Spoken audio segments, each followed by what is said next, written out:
Commander Jake Morrison rubbed his tired eyes and stared out the main window of the spaceship. Aurora's Edge. 3 months they had been traveling through space to reach this place.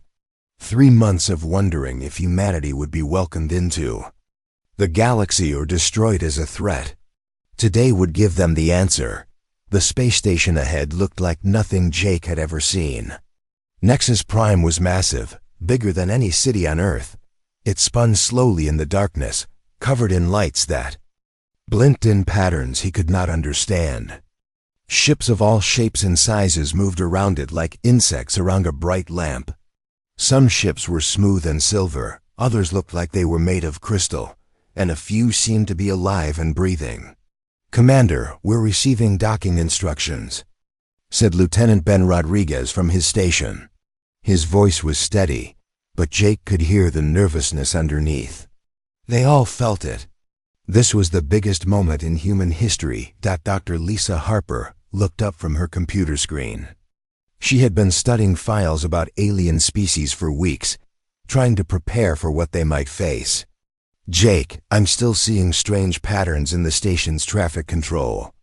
It looks like certain ships are being kept away from our docking area." "What kind of ships?" Jake asked. Lisa frowned at her screen. "The dangerous ones. The Drakmar war vessels, the Terminus swarm carriers, anything from the Nightfall Collective. It's like they don't want these species near us." Captain Ryan Bell joined them at the main window. He was older than the rest of them, with gray hair and scars from his time in Earth Space Navy. "Maybe they're protecting us," he said quietly. "Or protecting them from us," Lisa replied. The thought made Jake uncomfortable. Humans had always seen themselves as the underdogs in space. Earth was just one small planet, and humanity was new to space travel compared to the ancient civilizations that filled the galaxy. The idea that other species might fear humans seemed impossible.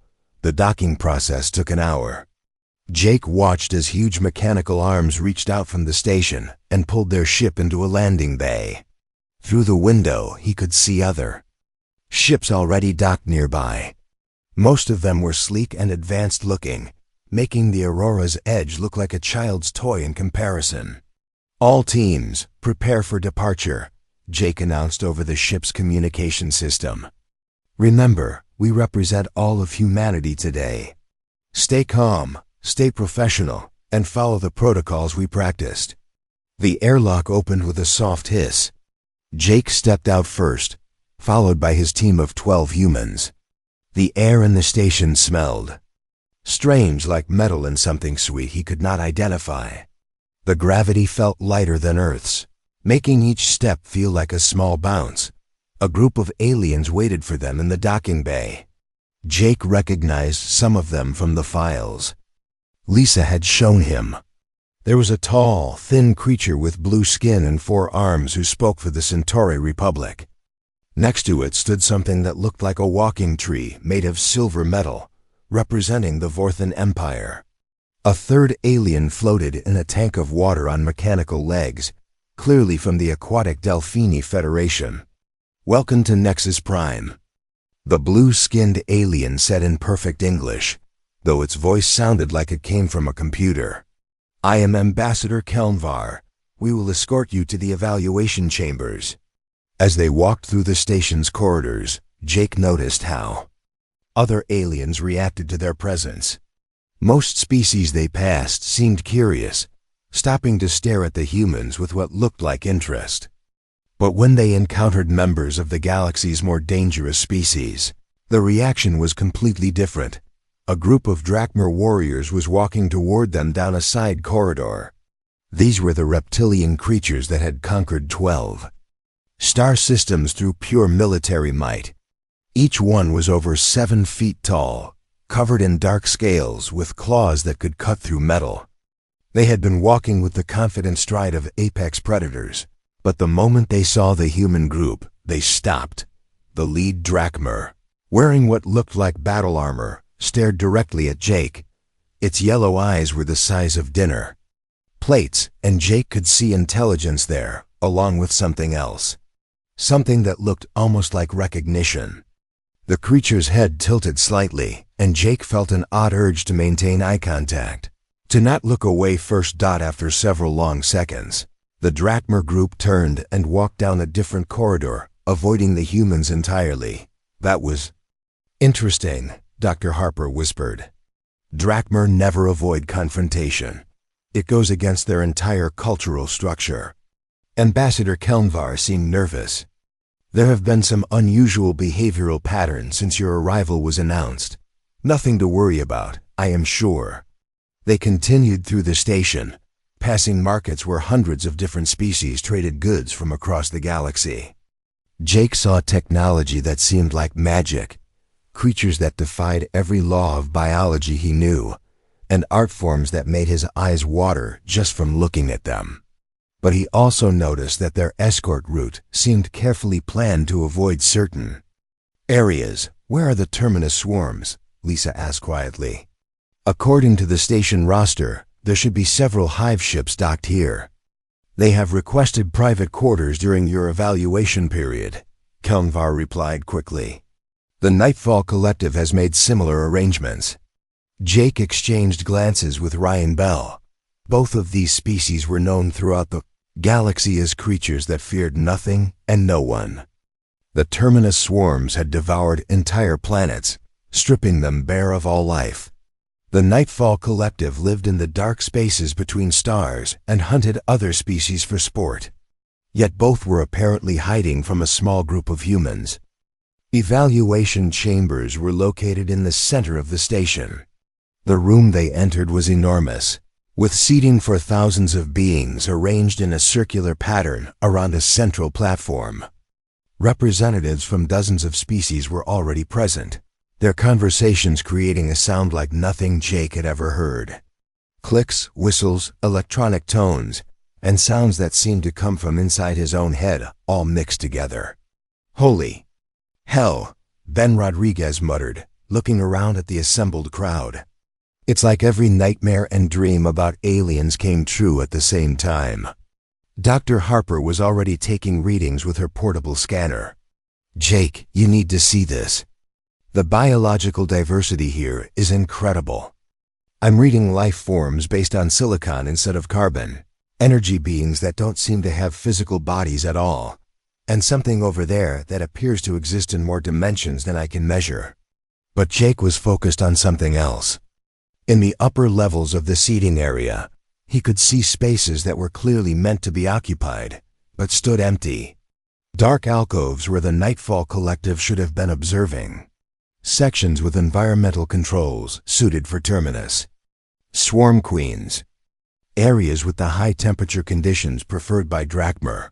War chiefs. The galaxy's most dangerous predators were supposed to be here for humanity's evaluation. They were the ones who would decide if humans were a threat that needed to be eliminated. But instead, they were hiding in other parts of the station, unwilling to face the small group of humans directly. A soft chime filled the enormous room, and all conversations stopped. Ambassador Kelmvar gestured toward the central platform. Commander Morrison, he said formally, the Galactic Council is ready to begin humanity's evaluation. Please take your position on the platform. Jake walked toward the center of the room, feeling thousands of alien eyes watching his every move. But the eyes he could not see, the ones belonging to the galaxy's apex predators, bothered him more than all the others combined. Somewhere in this station, creatures that had terrorized entire civilizations were avoiding contact with humans. He had come here expecting to prove that humanity deserved a place among the stars. Instead, he was beginning to wonder what it was about humans that made the galaxy's deadliest creatures afraid to look them in the eye. The platform in the center of the great chamber felt cold under Jake's boots. Around him, thousands of alien beings watched from their seats in the curved walls that rose up like the inside of a giant bowl. The lights dimmed except for a bright circle that surrounded him and his team. A voice spoke from everywhere at once, seeming to come from the air itself. The evaluation of species designation human will now begin. Present your capabilities for assessment. Dr. Lisa Harper stepped forward first. She had prepared for this moment for months, studying how to explain human science to minds that thought in completely different ways. Her hands shook slightly as she activated the holographic display unit they had brought from Earth. "We are a young species," she began, her voice carrying clearly through the chamber. "But we have learned to work with our environment instead of simply taking from it. Our medical technology can repair damaged organs and extend life. Our engineering allows us to build cities that work with nature rather than destroying it." Images appeared in the air above the platform. Hospitals where human doctors saved lives. Cities with green spaces and clean energy. Space stations orbiting Earth where humans lived and worked among the stars. The watching aliens made sounds that could have been approval or criticism. Jake could not tell the difference. Marine Sergeant Katie Adams was next. She demonstrated human physical capabilities by lifting weights that surprised many of the watchers. She moved through combat exercises that showed human reflexes and coordination. But she also showed human teamwork, how soldiers work together to solve problems that none could handle alone. "Humans are not the strongest or fastest species," Katie explained as she finished her demonstration. "But we adapt quickly and we never give up. When we face a problem we cannot solve alone, we find others to help us solve it together." Engineer Tony Garcia showed human technology. Machines that could think and learn. Tools that could build other tools. Weapons that were powerful but designed to protect rather than conquer. He explained how humans had learned to use nuclear energy for power instead of only for destruction. "We made terrible mistakes in our past," Tony said honestly. "We fought wars and damaged our planet. But we learned from these mistakes. We chose to become better than we were." Through it all, Jake noticed that certain areas of the Great Chamber remained empty. The sections where the Drachmer should have been sitting. The dark spaces designed for the Nightfall Collective. The hive-like structures built for Terminus Swarm Queens. The galaxy's most dangerous predators were still avoiding direct contact with the human delegation. The questions began after the presentations ended.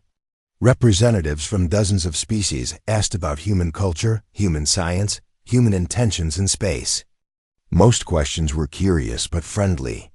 The crystal-like Vorthan wanted to understand human emotions. The peaceful Delphini asked about human art and music. The insect-like Zephyrians were interested in human social structures. But then something changed. A door opened in one of the upper sections of the chamber. The conversations of thousands of aliens stopped instantly. Even the air seemed to become still and quiet. Through the doorway came a creature that made Jake's breath catch in his throat. The Drachmer war chief was massive, even larger than the warriors Jake had seen in the corridor earlier. Its scales were darker, almost black and scarred from countless battles. It wore armor that looked like it had been forged from the metal of destroyed spaceships. Its claws were longer than Jake's fingers, and its teeth were visible even when its mouth was closed. This was Seshik, according to the intelligence files Jake had studied. A creature that had personally led the conquest of 3 star systems. A being that had never retreated from any fight and had killed enemies with his bare claws. The most feared individual warrior in known space. Seshik moved down through the coded seating areas with the slow, confident pace of an apex predator. Other aliens moved out of his way without being asked.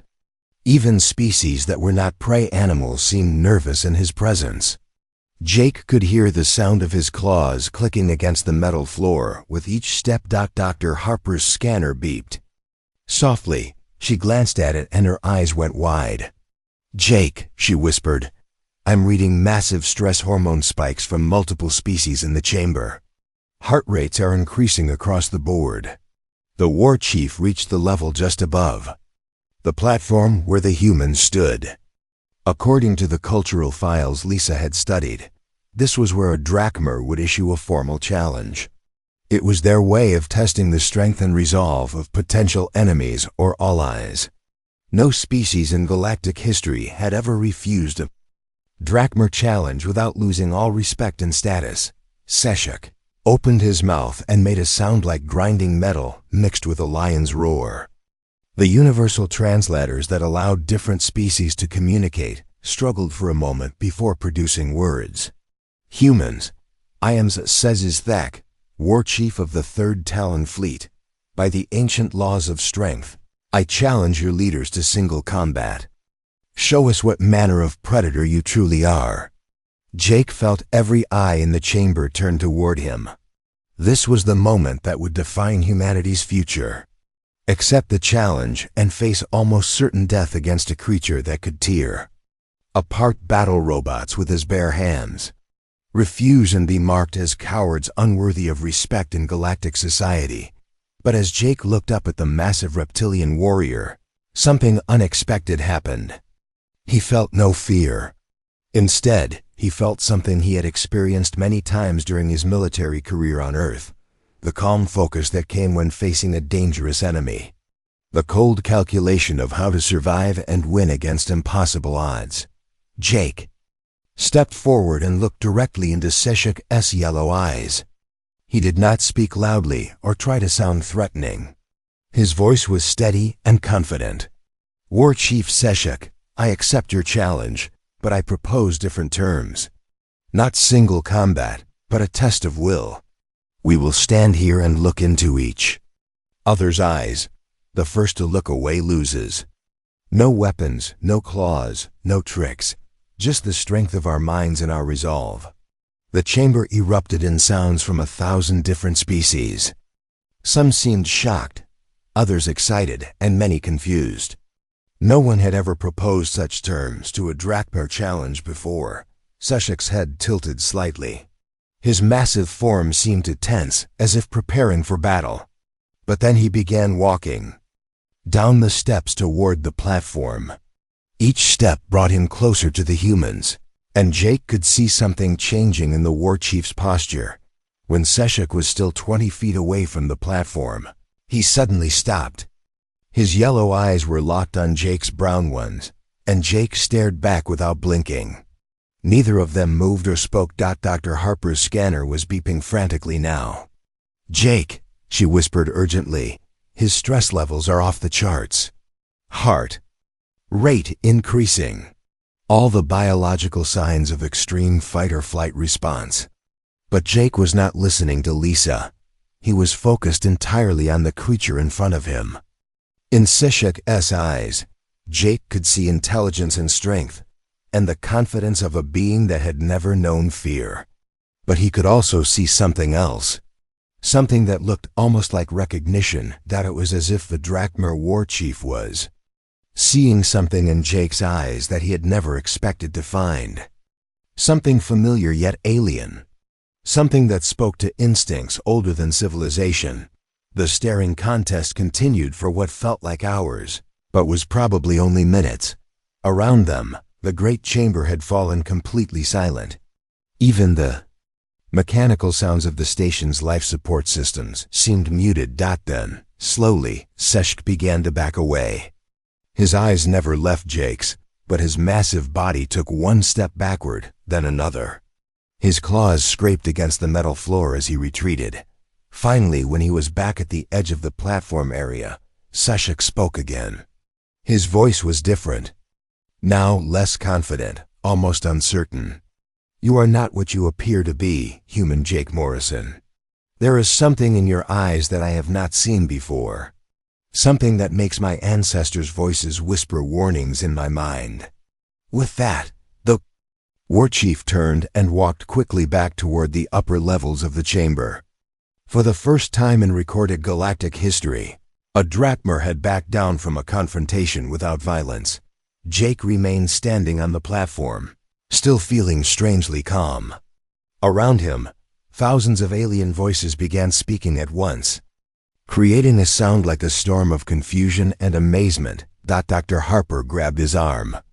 Jake, do you realize what just happened? You made the most feared warrior in the galaxy retreat. But more than that, look at your scanner readings. Jake glanced at Lisa's device. On the screen, he could see biological readings from dozens of different species throughout the chamber. The patterns were all similar. Elevated stress responses, increased heart rates, and brain activity that the computer labeled as predator recognition alerts. What does it mean? He asked. Lisa stared at her scanner, then at Jake, then back at her readings. I think it means that when the galaxy's predators look at us, they see something that scares them. Something they recognize but don't understand. In the upper levels of the chamber, Jake could see movement in the areas that had been empty before. Dark shapes moving in the Nightfall Collective section. The shimmer of Terminus swarm communication patterns. Other dangerous species that had been avoiding the humans were now watching from a distance, drawn by. Jake Morrison could not sleep. The quarters they had been given on Nexus Prime were comfortable enough, with beds that adjusted to human size and gravity that felt almost like Earth normal. But every time he closed his eyes, he saw the yellow stare of War Chief Seshek and the way the massive warrior had backed away from him. Dr. Lisa Harper was having the same problem. She sat at the small table in their shared common area, surrounded by data tablets and portable scanners. Her hair was messy from running her hands through it, and she had been drinking coffee for hours. I keep running the biological scans from yesterday, she said when Jake joined her. The results don't make sense according to everything we know. About predator behavior. What do you mean? Jake asked, pouring himself a cup of the bitter station coffee. Lisa turned one of her tablets toward him. The screen showed wave patterns and numbers that meant nothing to Jake, but he could see that Lisa was excited about whatever she had found. Look at these stress hormone readings from the Drakmar delegation. Their levels spiked the moment they saw us before any challenge was issued. Same thing with the data I managed to collect from the Nightfall Collective's area. Even though they were hiding in their dark sections, their biological signatures showed extreme agitation. Jake sat down across from her, so they were scared of us. We already knew that. No, Jake, this isn't fear exactly. These patterns match something else entirely. Lisa pulled up another screen. I've been comparing the alien readings to human biological responses. Look at this. The new display showed human brain scans and hormone patterns. Jake recognized some of the labels from his military medical training. Adrenaline, cortisol, dopamine levels. These are human responses to seeing dangerous predators, Lisa explained. The fight-or-flight reaction we get when we encounter something that could kill us. But here's the strange part. The alien readings match these patterns almost exactly. Jake stared at the displays. You're saying that when they look at us, they have the same reaction we have when we see them? Exactly. But that should be impossible. We're not apex predators by galactic standards. We don't have claws or natural weapons. We're smaller than most of the dangerous species. By every measure. They should see us as prey, not predators. Before Jake could respond, their door chimed. Captain Ryan Bell entered, followed by Ambassador Helen Cross. Helen was the diplomatic representative who had been chosen to handle the formal negotiations with the Galactic Council. She looked tired and frustrated. We have a problem, Helen said without greeting them. I just came from a meeting with the Council's Threat Assessment Committee. They want to conduct additional tests. What kind of tests? Jake asked. Helen sat down heavily in one of the chairs. They want to understand why their most dangerous species are reacting to us the way they are. Apparently, this has never happened before in galactic history. Ryan Bell pulled up another chair. Helen, tell them what the Vorthan representative said. Helen rubbed her forehead.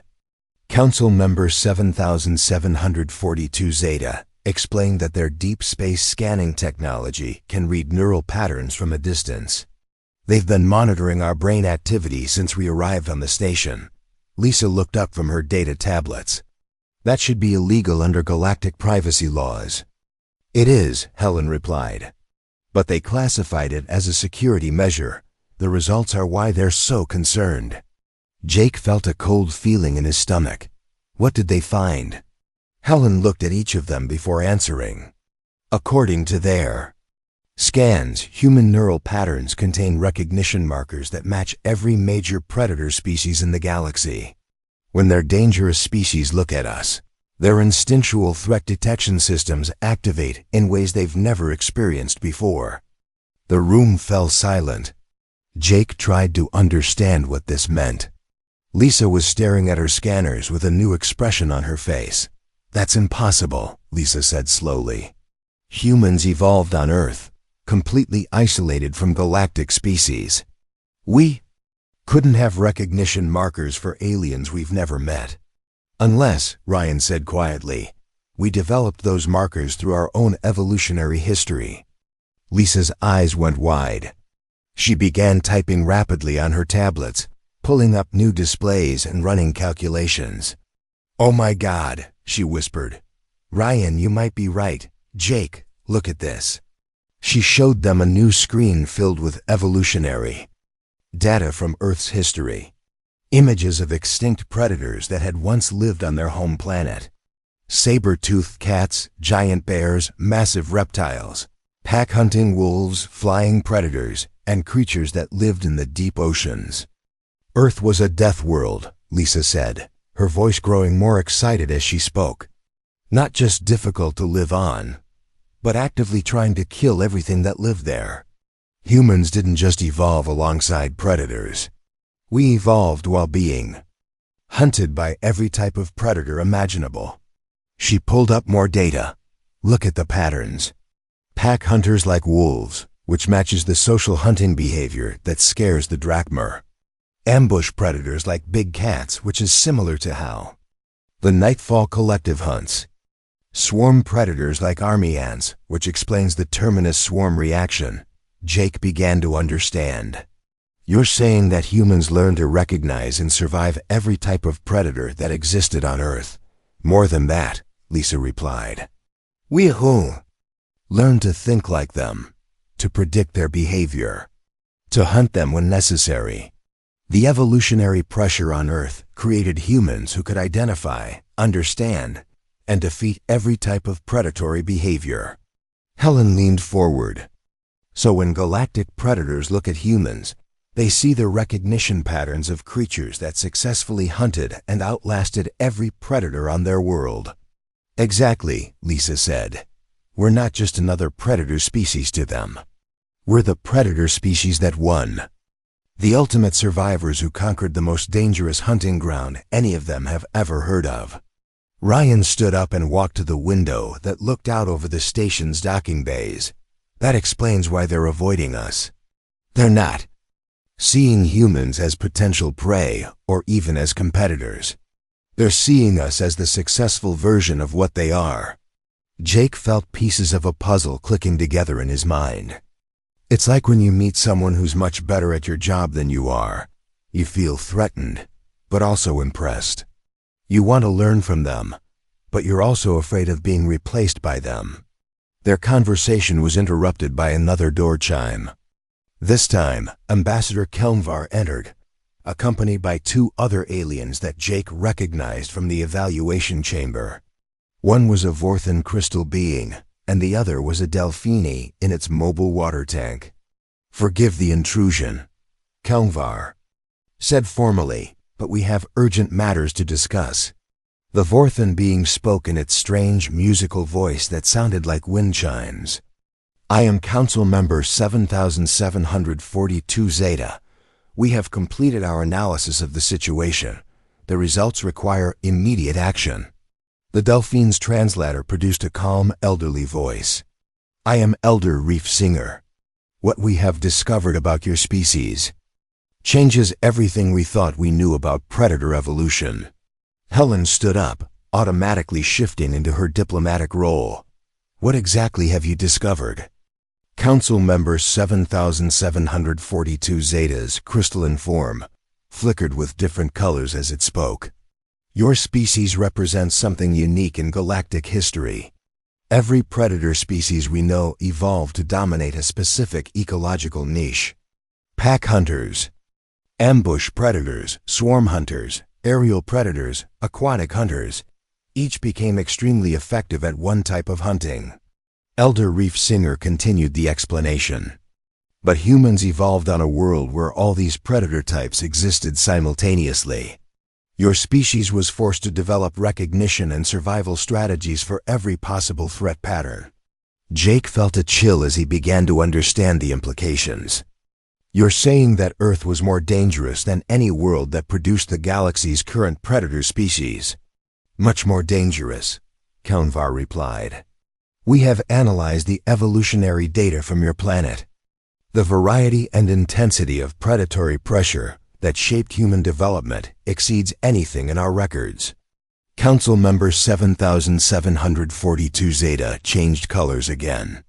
When a Drachmer looks at a human, their instincts recognize the neural patterns of something that successfully hunted creatures like them. When a Nightfall Collective Shadow Hunter observes human behavior, they see the characteristics of prey that learn to hunt shadow hunters in return. Lisa was typing frantically on her tablets. That's why the biological readings were so strange. They're not just seeing us as predators. They're seeing us as the predators that their species would have become if they had been forced to adapt to multiple threat types instead of specializing in one. Elder Reef Singer's tank moved closer to the group. This creates a situation that has never occurred before. The galaxy's apex predators are experiencing what your species would call imposter syndrome on a biological level.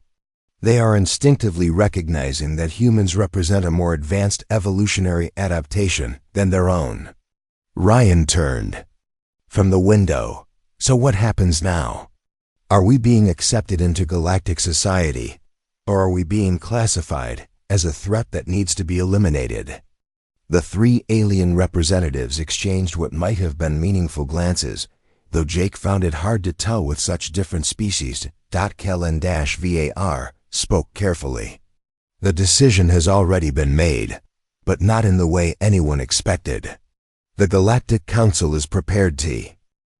Chief Security Officer Ben Rodriguez had been watching security footage for 6 hours straight. His eyes burned from staring at the screens, but what he was seeing kept him from taking a break. Ever since the Galactic Council's announcement about humanity's new role, the behavior patterns on Nexus Prime had changed completely. Jake, you need to see this, Ben called across their temporary command center. The humans had been given access to a section of the station's security systems to help them understand what they were dealing with. Commander Jake Morrison walked over to Ben's workstation. On the screen, he could see footage from various parts of the station taken over the past 3 days. In each clip, the same pattern repeated itself. Groups of dangerous predator species would approach areas where humans were present, get within a certain distance, then stop and observe from afar. Look at this one, Ben said, pointing to a specific recording. Terminus swarm scouts trying to get close to Dr. Harper's laboratory. They get within 50 feet, then just hover there for hours. They're not threatening or aggressive, they're studying her. Jake watched the footage carefully. The insect-like creatures moved with the precise coordination that had made them feared throughout the galaxy. But instead of their usual aggressive swarming behavior, they seemed almost hesitant. Their movements reminded Jake of students trying to work up the courage to approach a respected teacher.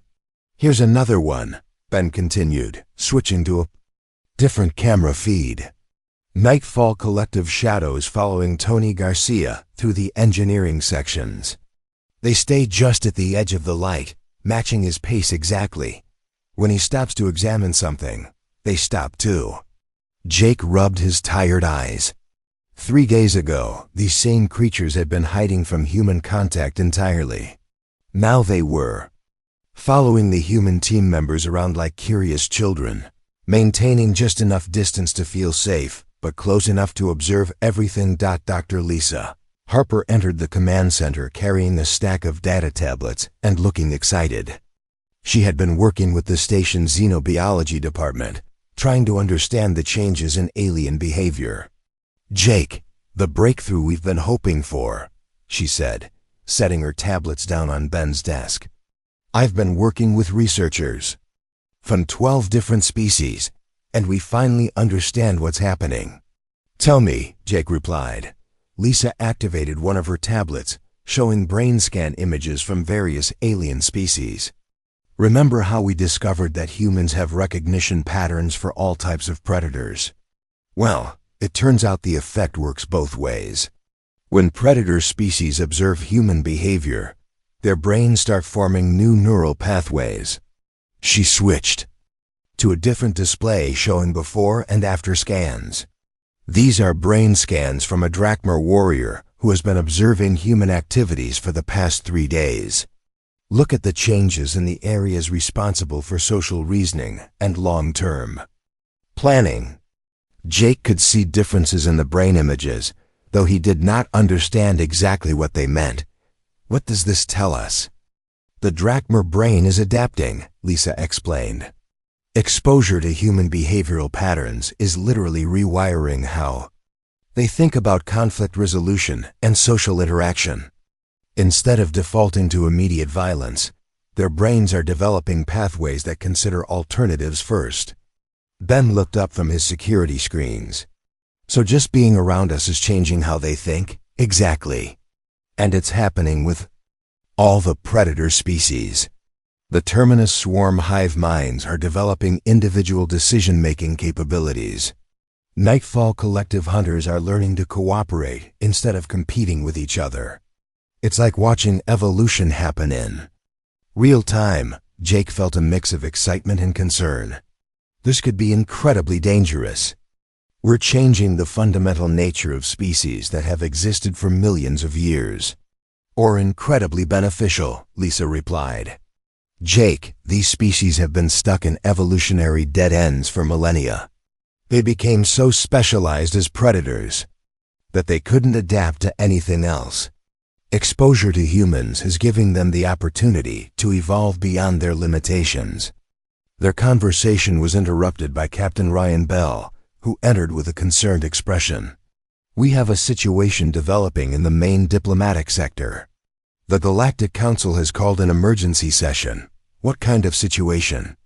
Jake asked. "Apparently, War Chief Seshik has made a formal request to meet with you again. But this time, he's not asking for a challenge. He's asking for what the translators are calling a wisdom exchange." Jake felt his stomach tighten. The last encounter with the massive Drachmer warrior had been stressful enough when it was just a staring contest. The idea of a longer interaction made him nervous. "What does wisdom exchange mean in Drachmer culture?" he asked. Ryan consulted his datapad. "According to the cultural experts, it's something they only do with elders of their own species. It involves sharing knowledge about hunting strategies and survival techniques. No outsider has ever been invited to participate in one." Lisa gathered up her tablets. "This could be exactly what we need to understand how to help them. Jake, if Seshik is willing to share Drachmer knowledge with you, it means he's already started changing his fundamental thinking patterns." An hour later, Jake found himself in a private meeting room deep within Nexus Prime. The space had been specially prepared for the encounter, with environmental controls set to accommodate both human and Drachmer physiology. The air was warmer and more humid than Jake preferred, but breathable. War Chief Seshik entered the room moving differently than before. He still walked with the confident stride of an apex predator, but there was something more careful about his movements. Something that suggested thought before action rather than pure instinct. "Human Jake Morrison," Seshik said, his voice translated into English by the room's systems. "I come seeking understanding of something my people have never encountered." Jake remained standing, meeting the War Chief's gaze directly as he had before. "I'm honored by your request, War Chief. What understanding do you seek?" Seshik moved to the center of the room, but maintained a respectful distance. "In our culture, strength is measured by the ability to defeat enemies quickly and completely. The strong survive, the weak perish, and the strongest lead. This has been our way for 10,000 years, Jake nodded. It's an effective system for survival in a dangerous universe. Yes, but it is also a limited system, Seshik replied. When I looked into your eyes 3 days ago, I saw something that challenged everything I believed about strength. You showed strength without violence, dominance without destruction, victory without defeating an enemy. Jake thought carefully before responding. In human culture, we learn that the greatest strength often comes from choosing not to use your full power.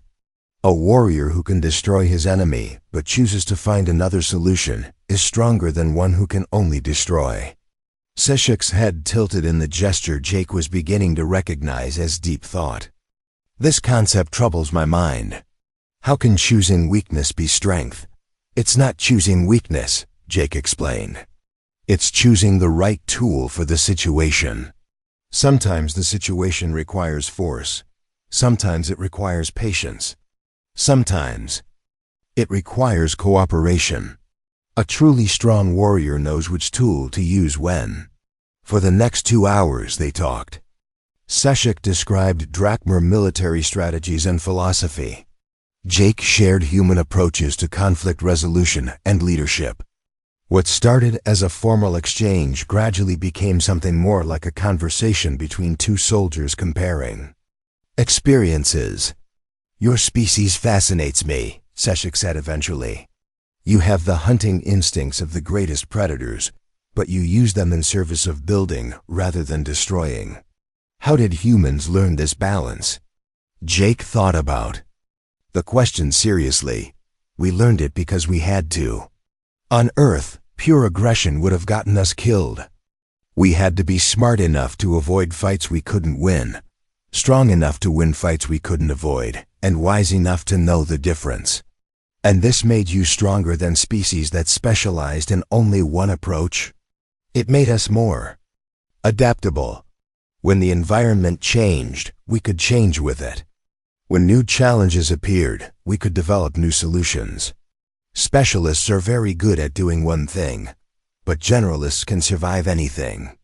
Seshik stood up and paced around the room, his claws clicking against the metal floor. I begin to understand why my instincts react to humans as they do.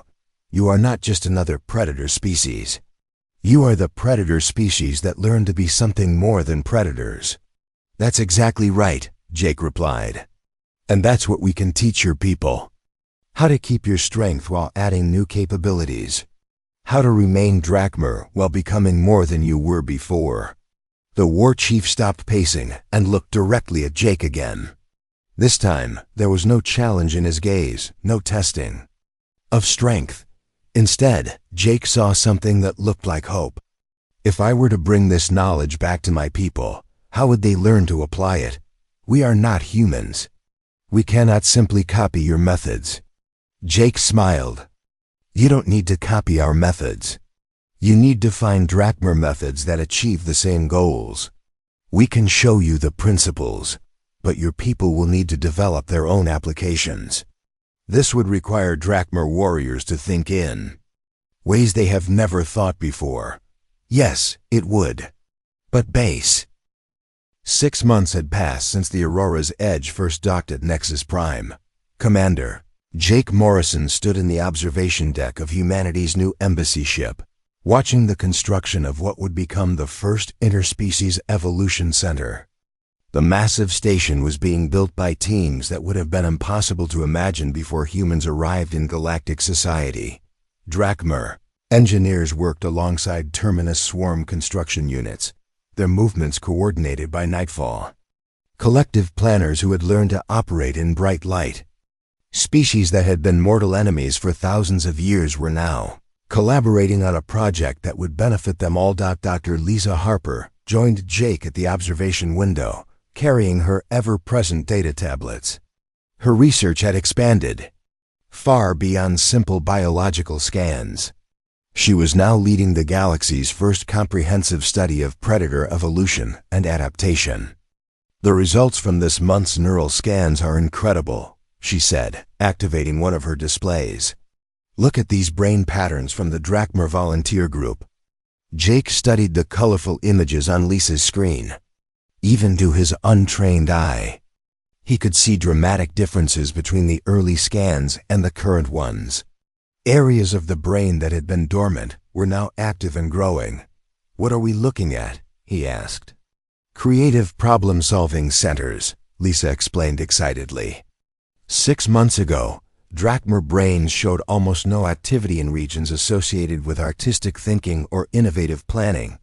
Now they're developing complex neural networks in these areas. She switched to another display. And here are the Terminus Swarm results.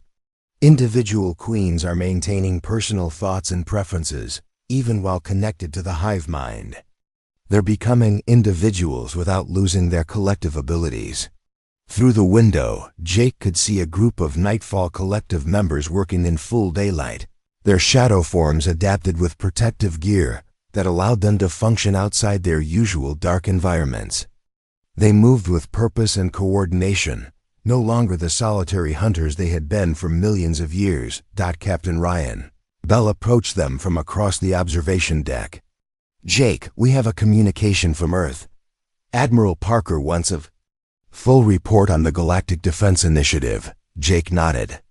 The Defense Initiative had been one of the most surprising developments of the past months. Instead of fearing human influence, the galaxy's peaceful species had requested that humans help train the reformed Predator, species in defensive rather than offensive military tactics. "How many species have signed up for the program now?" Jake asked. Ryan consulted his datapad.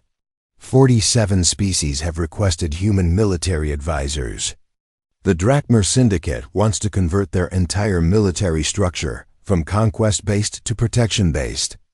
The Terminus Swarms are developing specialized units for rescue operations instead of just destruction. Dr. Harper looked up from her tablets. "Ryan, tell him about the cultural exchange programs." "Right," Ryan continued. "We also have 12 species that want to establish cultural exchange programs with Earth. They want to send their young people to learn human approaches to art, science, and philosophy." Jake felt a mix of pride and responsibility. Humanity had gone from being unknown newcomers to becoming teachers and guides for civilizations that were millions of years old. But the responsibility was enormous. Every decision they made would affect the future development of entire species. "Commander Morrison, please report to the communication center," came an announcement over the station speakers. Priority message from the Galactic Council. Jake made his way through the corridors of their embassy ship, noting how different they looked now compared to 6 months ago. Alien artwork decorated the walls, gifts from species that had never given gifts to anyone before. Technical manuals in dozens of languages filled the libraries. The ship had become a symbol of the new cooperation that was spreading throughout the galaxy. In the communication center, Ambassador Helen Cross was waiting with a serious expression. The main screen showed the familiar forms of the Galactic Council leadership, including Council Member 7742 Zeta and Elder Reef Singer. "Commander Morrison." Elder Reef Singer's translated voice carried a tone of formal ceremony. "We are pleased to inform you that the Galactic Council has reached a unanimous decision regarding humanity's permanent status in galactic society." Jake felt his heart rate increase. Despite all the positive changes they had witnessed, there was always the possibility that some species might decide humans were too dangerous to allow into the Galaxy. Council Member 7742 Zeta's crystalline form shifted through several color patterns before speaking. "The human species is hereby granted the status of Apex Evolution Guides. This is a new classification created specifically for your people." Helen leaned forward. "What does that classification mean in practical terms?" "It means," Elder Reef Singer replied, "that humanity is recognized as the galaxy's first species to successfully evolve beyond the limitations of their original biological programming. You have demonstrated that apex predators can transcend their predatory nature while retaining their strength. Another voice joined the conversation. To Jake's surprise, it was War Chief Seshuk, speaking from what appeared to be a Drakmar command ship. The predator species of the galaxy formally request that humans accept permanent roles as evolution advisors, SS Thek said. His voice carried the authority of someone speaking for many others. We have learned much in these past months, but we know we have much more to learn. Jake looked at Helen, who nodded for him to respond. War Chief, we are honored by your request. But we want to make sure you understand that our goal is not to change who you are. Our goal is to help you become the best version of who you already are. This we understand now, Seshuk replied. The Drakmar who learn from humans do not become humans, they become better Drakmar. Stronger in ways we never knew strength could exist. Council Member 7742 Zeta changed colors again.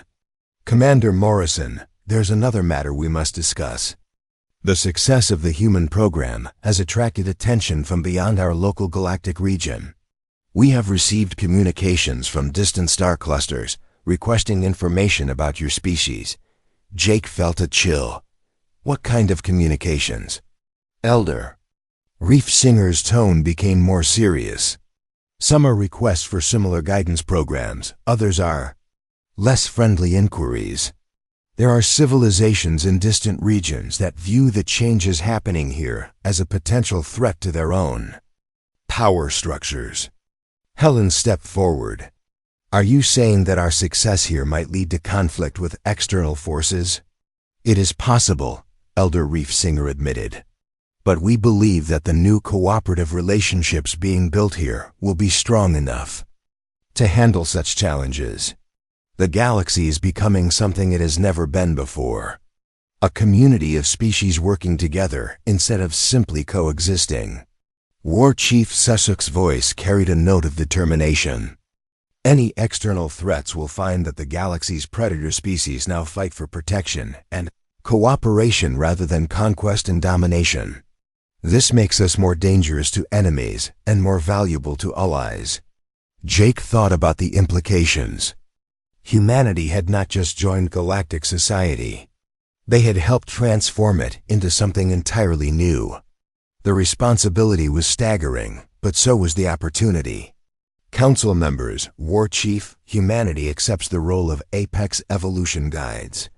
We commit to helping any species that wants to evolve beyond their current limitations, while respecting their fundamental nature and culture. The communication ended with formal agreements and ceremony. As the screens went dark, Jake found himself alone with Helen in the communication center. Jake, Helen said quietly, do you ever think about what we've started here? 6 months ago, we came here hoping to be accepted as the new kids in the neighborhood. Now we're teaching ancient civilizations how to evolve. Jake walked to the window and looked out at the construction site, where dozens of species worked together on the Evolution Center. Helen, I think we discovered something that no one expected. The galaxy was stuck. All these species had reached evolutionary dead ends millions of years ago. They were as advanced as they could become within their existing limitations. And humans showed them how to break through those limitations. More than that, Jake replied. We showed them that it was possible to keep their strength while adding new capabilities, to remain true to themselves while becoming more than they were. Through the window, Jake could see a Drakmar engineer explaining something to a Terminus swarm worker, while a Nightfall collective planner projected holographic blueprints for them to examine. 6 months ago, these 3 species would have been trying to kill each other. Now they were building something together. Dr. Harper's voice came over the communication system. Jake, you need to come to the research lab. We just received a signal from Earth that you're going to want to see. Jake made his way to the lab, where Lisa was waiting with an excited expression and a new display on her main screen. Jake, look. At this, she said, pointing to data streaming across her monitors. Earth's deep space sensors have detected something incredible. There are other regions of the galaxy where similar evolutionary changes are starting to happen spontaneously. Jake studied the display. What do you mean? Species that have never had contact with Huma